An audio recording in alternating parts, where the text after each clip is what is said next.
కొండా సురేఖ గారు సమంతకి అపాలజీ చెప్పడం అనేది అంతకన్నా స్టూపిడిటీ అయితే నేను చూడలేదు. ఫస్ట్ ఆఫ్ ఆల్ సమంతని ఎక్కడ అవమానించారు?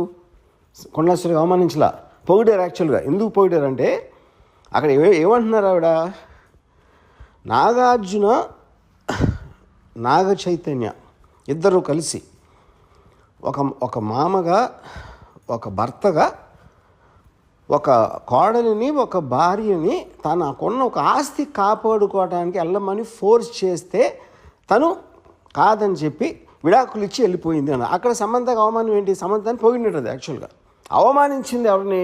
అత్యంత జుగుసంగా అవమానించింది నాగార్జున చైతన్యాన్ని. అసలు దాని టాపిక్ ఎత్తట్లా, దాని గురించి ఇంతవరకు మాట్లాడలేదు ఎవరు.